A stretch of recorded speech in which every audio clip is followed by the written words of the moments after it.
Okay, colleagues, we are ready to resume the second session. If you are ready and hearing me, I'm going to ask you to just prepare yourselves for our second session, which has to do with meal and other reporting requirements. All right, so for this session, I will have two co-facilitators, Julia Morelli, who is as one of our associate program managers, and Judy Clark, who is a technical advisor for resilience and gender with the program. So I'm just going to go to slideshow so we can commence in earnest.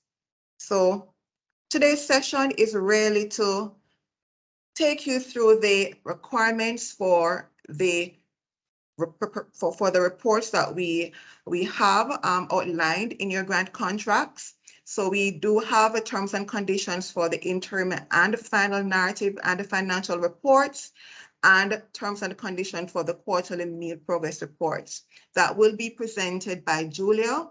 And then we will share with you the meal reporting requirements, which will focus in particular on the meal reporting template. So for that, I will do a walkthrough of the template so you can be familiar with what is required when you prepare this report on a quarterly basis. Judy will conclude with a presentation on tracking gender mainstreaming in meal reports. Our Zembid is promoting gender equality. And as a part of that, we want to ensure that the projects where there is applicability reflects gender sensitive indicators and the gender related activities as a part of this larger objective. We'll also have a dedicated question and answer session. However, please feel free to ask questions. We will pause at various points to accommodate your questions. And we also ask that you provide your questions in the chat. So without further ado, we'll go into the meat of the matter. I just wanted to emphasize, while we do require that you provide reports, it's not a routine activity. It's not something that we require out of a hat. It is more very intentional to support a number of objectives that we have. So the first one is to ensure that there is accountability for the use of the Resembid funds. We also want to ensure that you, our implementing partners, are documenting the project's performance and progress. We want to also ensure that reports are prepared and that they are disseminated to key stakeholders, and in particular that where there are issues identified that are impacting the implementation of the project, that timely corrective action is taken to ensure that the project doesn't fail, to put it bluntly. We also want to ensure that the reports capture lessons learned that you may want to apply when you are designing other projects, or that you may use to improve the way a project is implemented, whether this project or any other project of a similar nature that you are intending to implement. It also becomes a learning point for other OCTs or other organizations that would like to undertake similar initiatives within your specific OCT. So having said that, I'm now going to hand over to Julia, who will take you through the terms and the conditions for interim and final narrative and financial reports. Thank you, Marcia. So in the following slides, we will review the terms and conditions of the narrative and financial and meal reporting. So for both types of reports, you will find the reporting schedule for your specific project in the Article 4 reports and payment terms of your grant contract specific conditions. And I also invite you to read the Article 2 presentation of final and narrative reports of your grant contract general conditions to see more detail on your reporting modalities. So concerning the financial and narrative reporting, you will have to submit one or more interim reports and one final report. So the interim narrative and financial report will have to be submitted after 6 months of implementation. And in the situation of projects with a duration of 13 months or more, other interim reports will have to be submitted after each 6 months period. Those reports will have to be submitted within 60 days of the end of the reporting period. And the documents that have to be submitted are the Annex 6 to your grant contract financial report, Annex 6 interim narrative report, and according to your pre-financing schedule, the payment request model, which is Annex 5. So in the case, for example, of a project starting on January 1st, 2022, you would have to, the first interim report would cover the period from January to June, and you would have to submit the report within the end of the month of August. So the financial report will provide the information on the status of expenses of the project on the reporting period. And the interim narrative report will permit to illustrate the project achievements, challenges in relation to your work plan during the implementation period covered by the report. You will also have to report in this in another section of this report on the communication and visibility activities of your project. So you can go to the next slide on the final report. So the final report will have to be submitted after the end of the entire implementation period and must be sent within 90 days of the end of the implementation period. It is also composed of a narrative and a financial report. Towards the end of the Resambid program in 2024, Resambid might, on a case-by-case basis, request the grantee to submit the final report within a shorter period, should there be a limited time left for the implementation of the Resambid program and the closing of all of the project. All the narrative and financial report will have to be submitted to the grant's email address, as well as the email address of your program manager that is identified in your grant contract, and in copy to the MIL email address. So as Vinko mentioned earlier, there will be another session on contractual and financial management, where our colleagues from Grants and Finance will present you with greater detail all the Resambid requirements, and you will be able to raise questions on contracting and financial management. Concerning the MIL reporting, so next slide, please.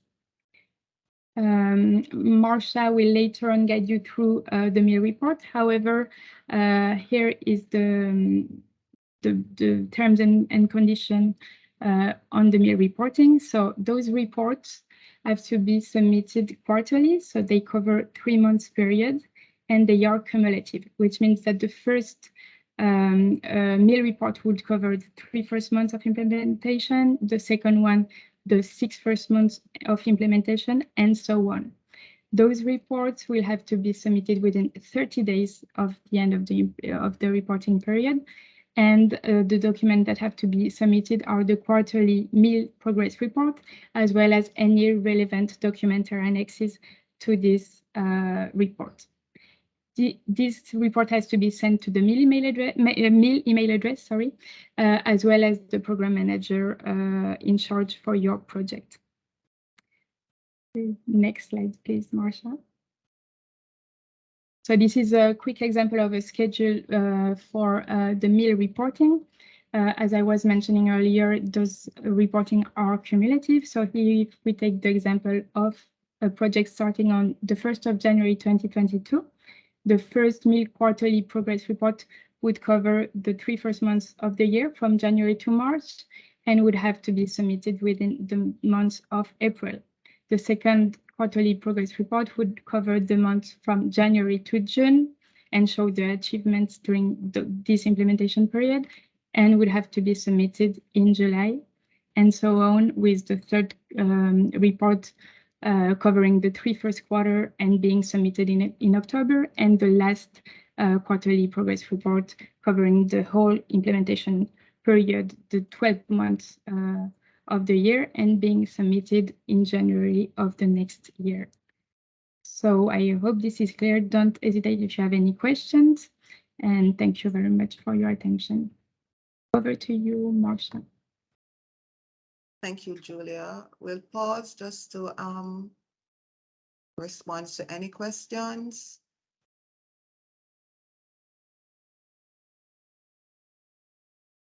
Julia, are you able to check the chat? Do we have any questions in the chat? There is no question on this session. No. Okay, all right, thank you. All right, so we're going to go next into the meal reporting requirements, and we will have an introduction to tracking gender mainstreaming in meal reports. I'm so sorry.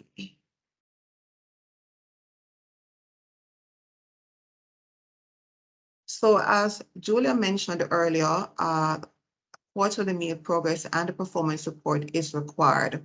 And this is really intended to help us to assess how the program is doing vis-a-vis the projects, and how and why we are having this kind of performance, whether projects are not performing well or they're performing well. It gives us a sense of the why.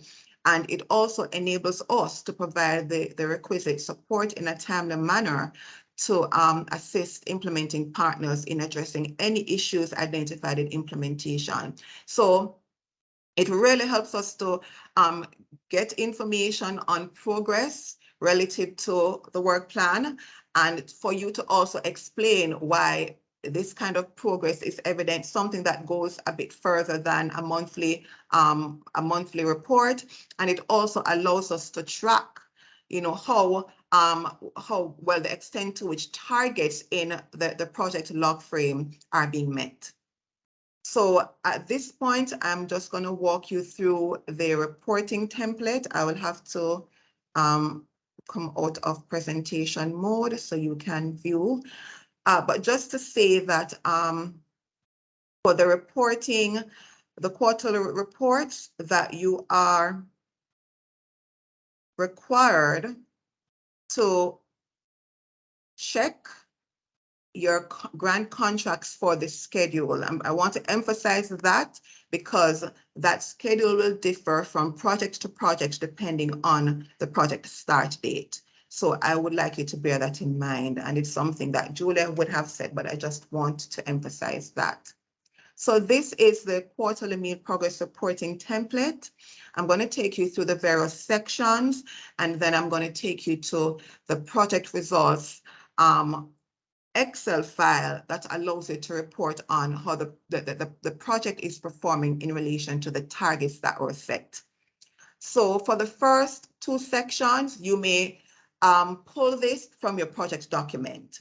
So you are required to provide the project title, the reference/contract number, the location of the project, specify the OCT or OCTs, the name of the implementing organization and the contact person, as well as their email and the telephone number, and the reporting period that is covered. So it will always be, as Julia said earlier, you are covering the quarter that has just ended, and you are submitting the report within 30 days of the end of that quarter. So this is what the start and end date should look like. Now, the project implementation period is the entire duration of the project. So the start date for the project and the end date for the project. And of course, the project duration in months is the next required information. The total budget approved from Mozambique in euros comes next. And then we ended this section with the project executive summary. So as I indicated earlier, all of this can be copied and pasted from your project document, except for the reporting period, which would, as I indicated before, be related to the specific quarter that you are reporting on. Now to go to this important notice that we want you to bear in mind, your meal report should be sent by email in Word format to, not PDF, please, Word format to meal@resembe.org and copied to the Resembe contact indicated in Article 5 of your grant contract special conditions. very, very important for you, a very, very important note for you to make is that if you have any problems, concerns, or issues arising out of the implementation of your project, that you communicate this immediately to the designated Resembid program manager.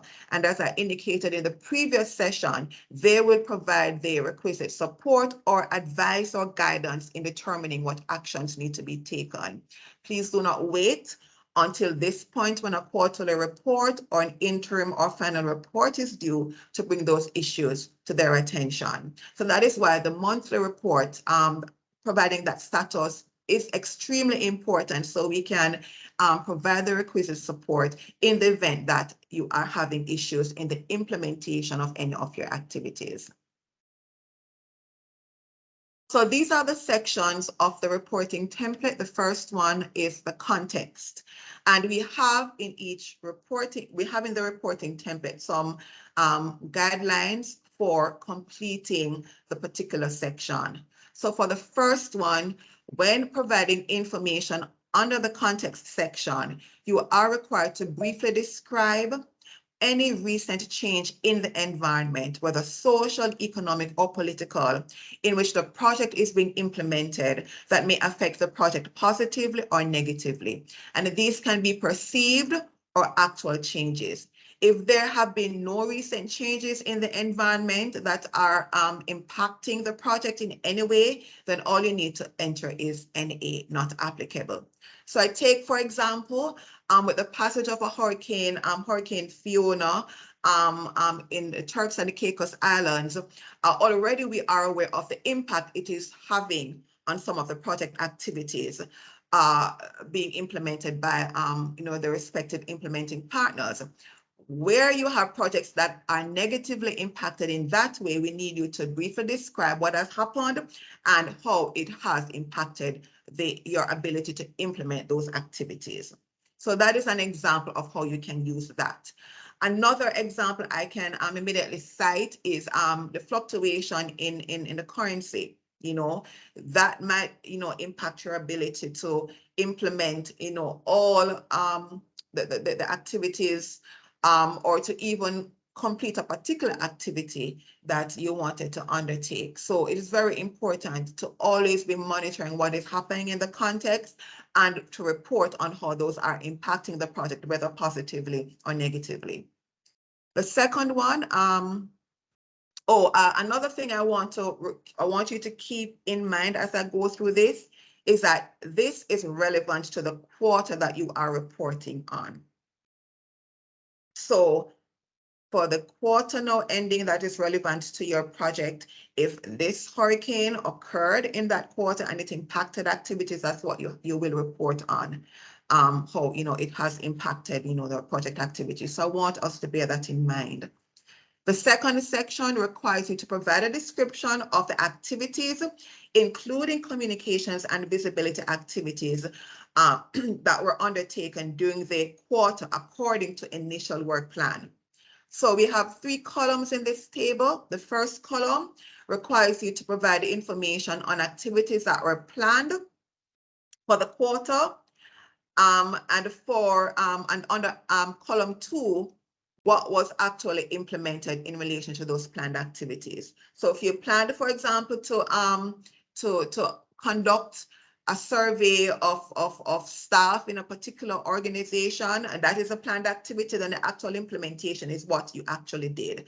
Did you actually conduct the survey, or did you just reach the stage where the survey was designed, but you were not able to actually implement the survey? In that case, there is a variance. So there is progress in relation to this activity, but in terms of the completion of that survey, which is, what you have articulated here on the planned activity, you'd have to indicate, why you weren't able to complete it as envisaged, sorry. So planned activity, what was actually implemented in relation to the planned activity, and if there was any variance between actual and planned, we do ask you to explain why this is so.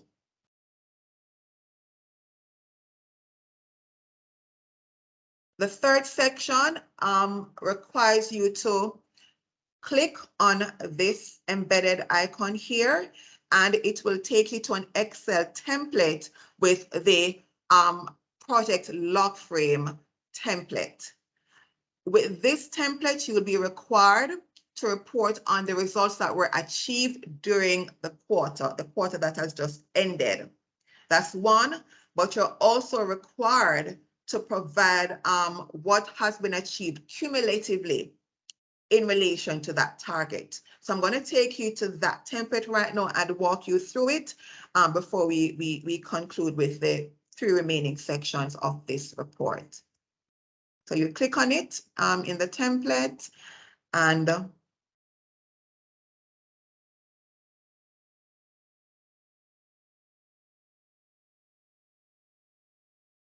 are you all seeing my Excel file? No, I'm Julia, not. are you seeing it, Julia? No, not yet. We're Or still let me seeing share again. the Word documents. Are you seeing it now? It says Project Logical Framework. Are you Yes, seeing now we that? can see it. Yes. All right, Yes. great. Now, the first thing I need you I to just do need when you the invoice prepare number. your I'm first trying now. quarter, I'm trying to hold on slightly second. Okay. Register now. okay, can we mute our mics, please, unless you have a question? Yeah, thank you. So when you prepare your first quarterly report, you have the opportunity to populate this with what you have in your log frame. So if you just visually recall your log frame, you will remember that there is a specific objective or outcome for your project, as well as a number of outputs. So you're going to transfer, copy and paste those results from the log frame to this document, to this Excel file. So you enter the the information in that first column. You'll do the same for the indicator column. You will copy the indicators for each of these results from the log frame to this file. You will also do the same for the baseline. We're going to skip columns D, E, F, and G and go to column H, which is the life of project target. So in your log frame, you would have set some targets for each of the indicators that are associated with your outputs. So that is what you are going to provide here. And then you're going to complete that activity with the means of verification or data source, and that is also in your log frame. So once you do that for your first quarterly report, then all you will need to do for all subsequent quarterly reports is update columns D, E, F, and G. All right. So in this case, let's say I'm just going to put an output here. Just so that you have a sense of what I mean. So it could be staff from the Energy Ministry, trained in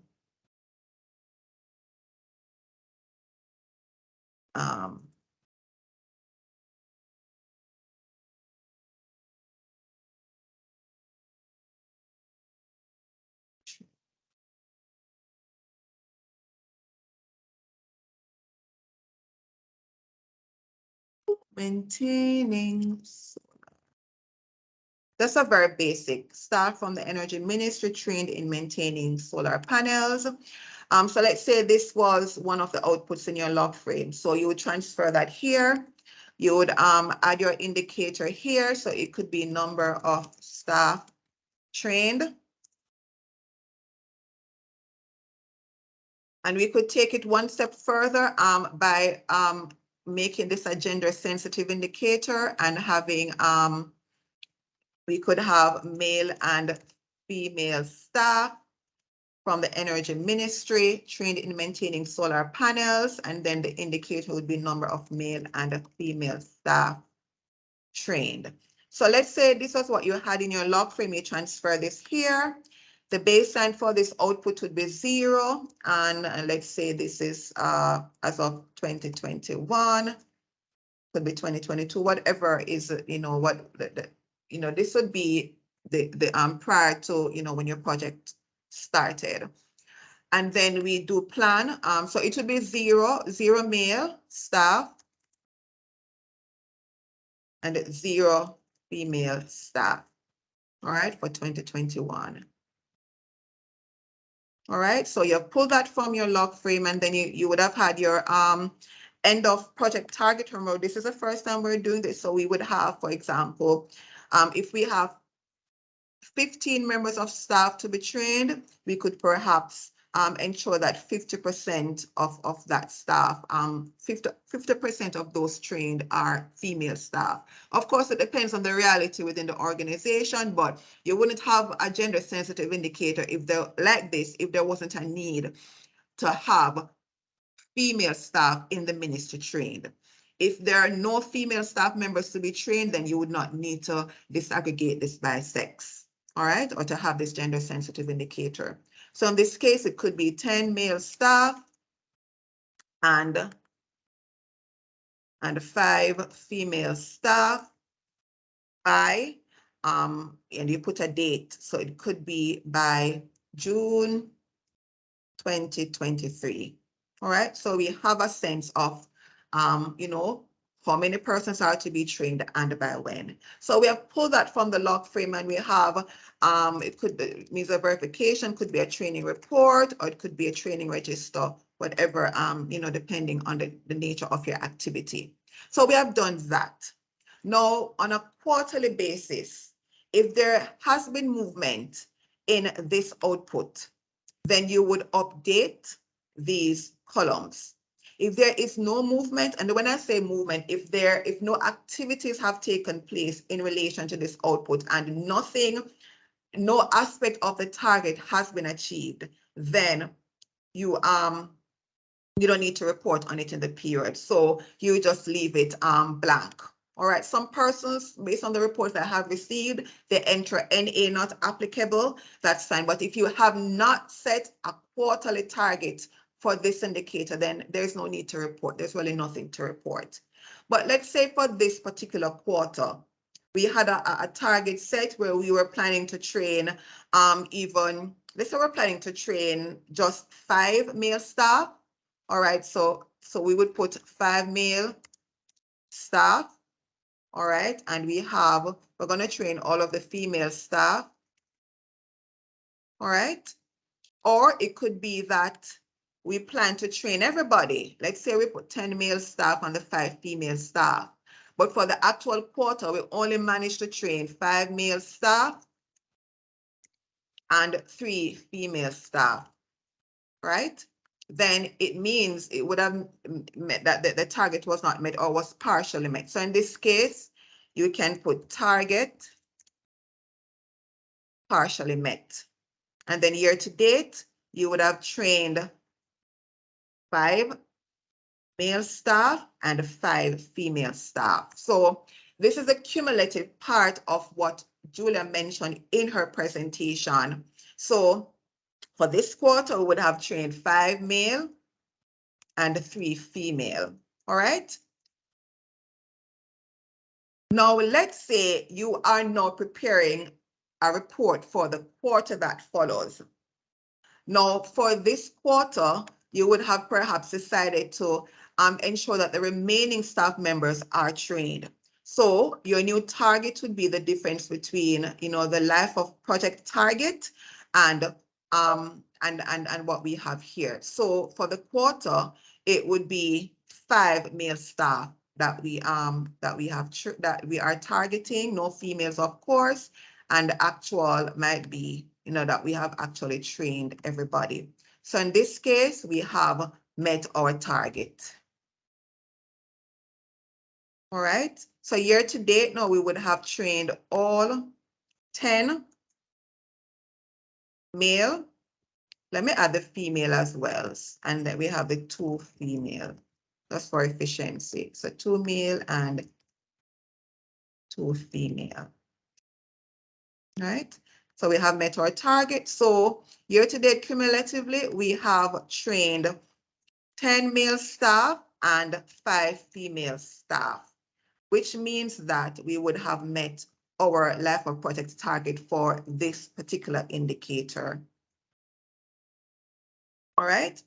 So this is just an example of how you go about completing this Excel file on a quarterly basis. So just focusing only on targets that were set for the quarter and indicating whether or not the target was met, not met, or partially met, and populating the other fields accordingly.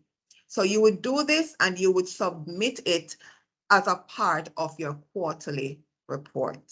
So I'm just going to exit this, but before I do so, are there any questions in relation to what I have just walked you through?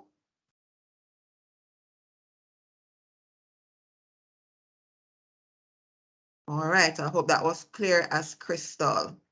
All right, so we're going to go back to our report.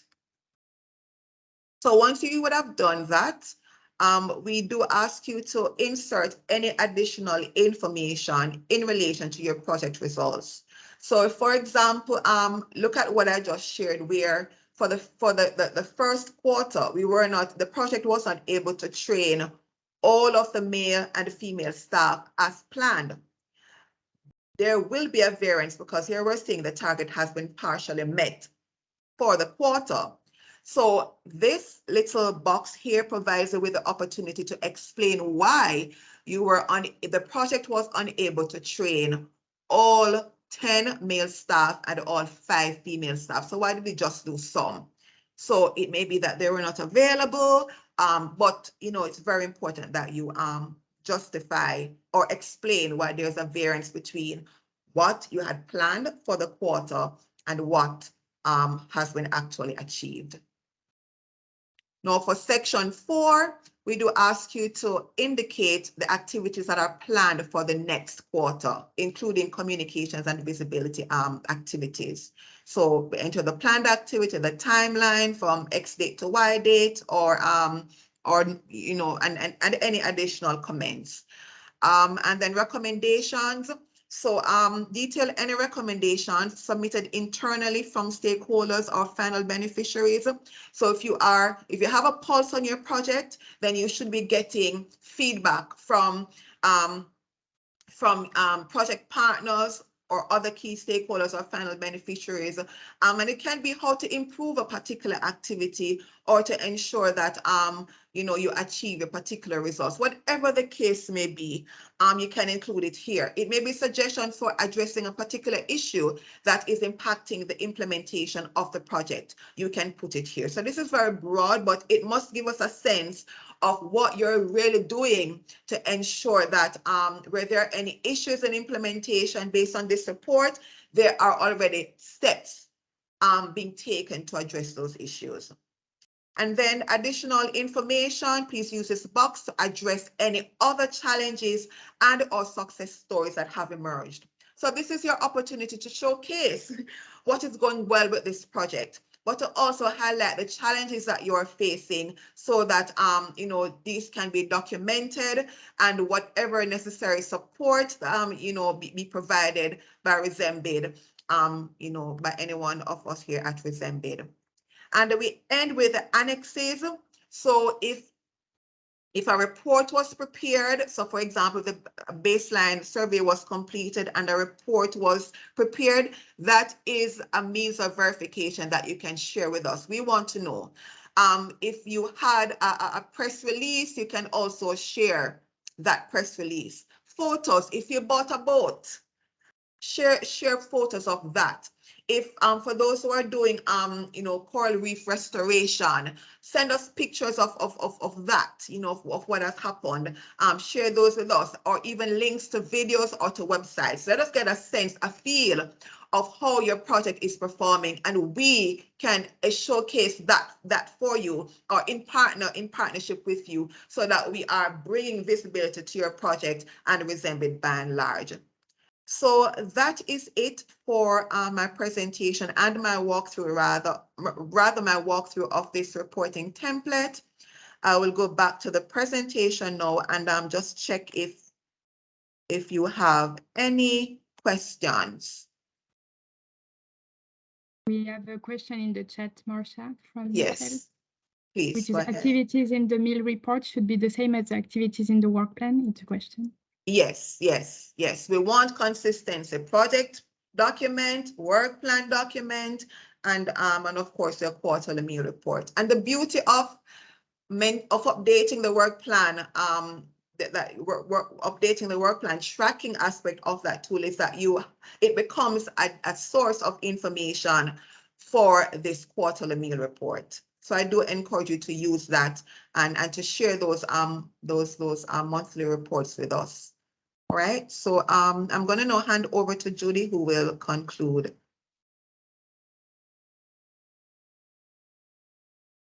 Great, thank you. Hello again. We're going to briefly look at where in the meal report progress on gender mainstreaming could be included for both quantitative and qualitative information. The purpose of reporting on gender mainstreaming is really to reflect the extent to which a project has addressed the different needs of men and boys, women and girls, and the results achieved. And the idea really is that progress in gender mainstreaming can and should be reflected throughout the project, since it shouldn't be regarded as an additional activity, but rather intrinsic in all aspects of the project. But first, it's important to mention that every good meal system starts with a baseline. So in an ideal world, project developers should conduct a gender analysis to inform the project's design. And really, it's a critical starting point for gender mainstreaming. So a simple gender analysis considers these four categories of information here. So the local context in relation to gender equality, and that could be like a national gender equality policy, or one for specific sector or field. It could also include known and documented inequalities and disadvantages experienced by one gender over another. It would also include the gender balance within the specific sector or field or area relevant to the project's intervention, the planned participation of men and boys, women and girls, if you have to sort of actively, seek to engage a particular gender that may be underrepresented, and also considering the likely impacts of the intervention on men and boys, women and girls, and also the benefits to those groups. And I do appreciate that you likely did not complete a gender analysis, but you could conduct a sex disaggregated stakeholder analysis, which, in my opinion, would cover the last three bullets there more or less sufficiently to be considered gender mainstreaming, so a very fairly basic level. And resources on how to conduct a gender analysis, as well as the template for a sex disaggregated stakeholder analysis, can be found in the gender mainstreaming guidance for project developers document that would have been shared with you some months ago. Second slide, please. Right, so a key tool within the meal system is the log frame. And here you can include your gender specific outputs, gender related indicators. They could also be gender specific if you're targeting a specific gender, but I have related here because I don't believe that any of our projects target one specific gender. And also sex disaggregated baseline and target values where available and where possible. And Marcia used some examples of male and female staff being trained when she was discussing the logical framework. But I'm also going to give some more examples. Next slide, please. Right, so in the actual report now, section 1, in terms of the context, if there's relevant information for the reporting period related to gender mainstreaming, like I said, like a policy was completed, or even if you have conducted a gender analysis at the project level, I think you could state this here. If there is nothing, then don't make anything up. So that's fine. You don't need to include anything.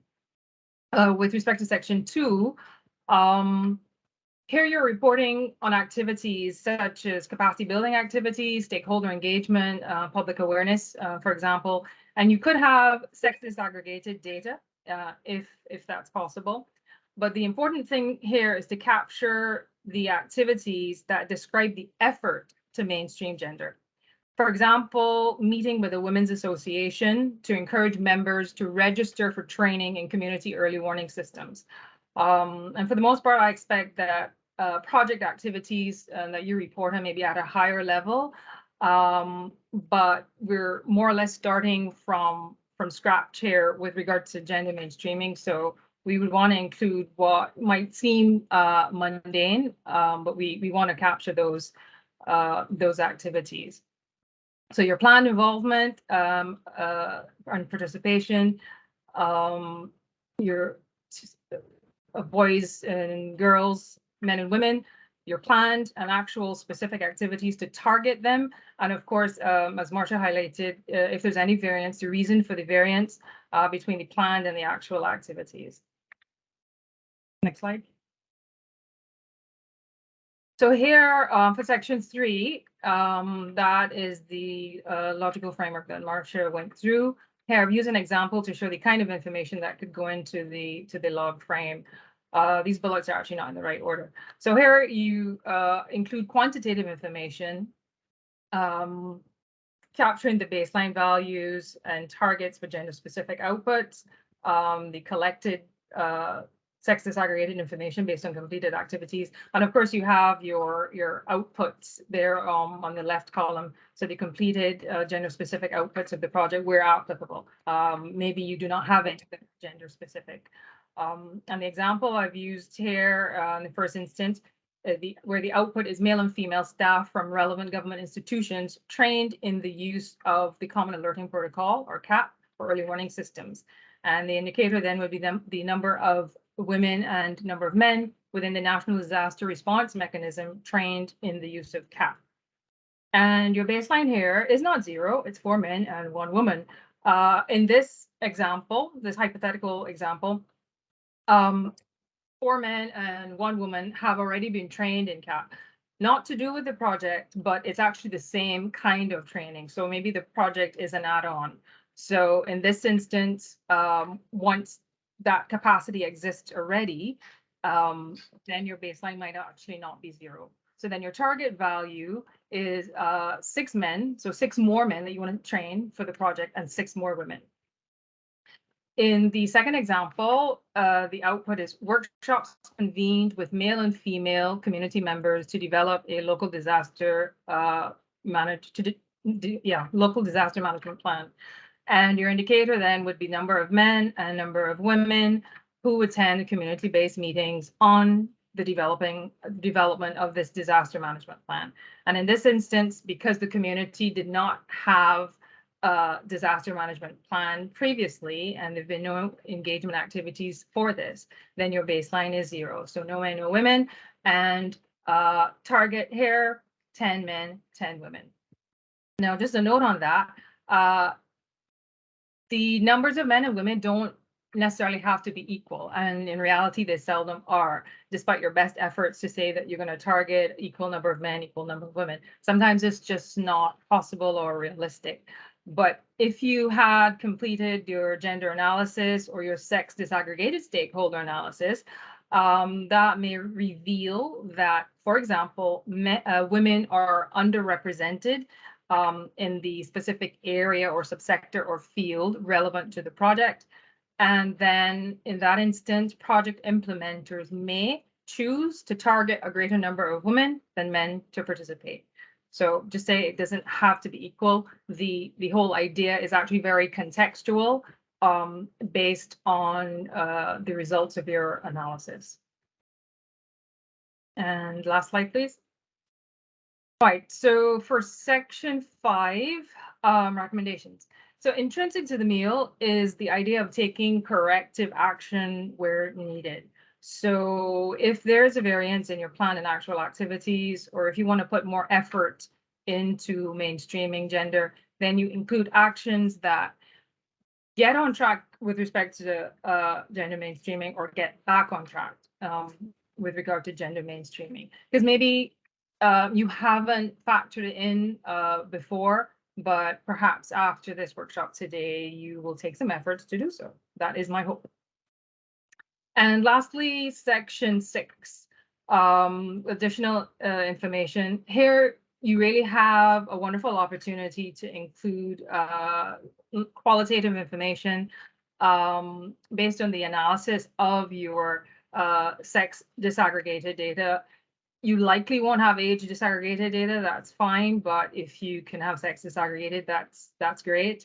In order to determine the benefits and the impacts of the challenges with respect to gender equality. So it's not just reporting on your number of men and women or boys and girls participating or benefiting, but this data should be translated into more useful information to really understand the impacts. So for example, if one gender was, as I said before, underrepresented in your project, then why? Is that typical for that sector or subsector? And what efforts were employed by project implementers and partners to ensure equitable participation, and were these efforts successful? And importantly, how did activities specifically benefit men and boys, women and girls? And these really rich experiences are captured as lessons learned, good and bad, because we learn from what doesn't work as well. And for this information in particular, you are encouraged to be proactive in documenting it by asking the right questions early in the project and knowing how to treat the answers. And like I mentioned, the resource before, the guidance document prepared, that can provide some assistance. So I encourage you to go back to that. And should you need more support, your program managers can assist you, and I may be available if that's necessary to assist as well. And that's all from me. Thank you. Thank you, Judy. So as we conclude our the session, I just want to remind you, and this will have come out in the first session, that if during the course of monitoring, you recognize that there's a need to adapt your work plan, because based on what you're learning, and based on the corrective actions that you need to take, this adjustment will yield an enhanced level of result. We do ask that you speak with the program managers designated for your project, and they will provide the necessary support and guidance. One of the things we do ask, however, is that you do not change in any way, shape, or form the specific objective or outcome of your project. So I would like to thank you for listening to Julie, Judy, and myself. And at this point, we will take your questions and answers. Sorry, your questions, sorry, not your answers. All right, I don't see any raised hands.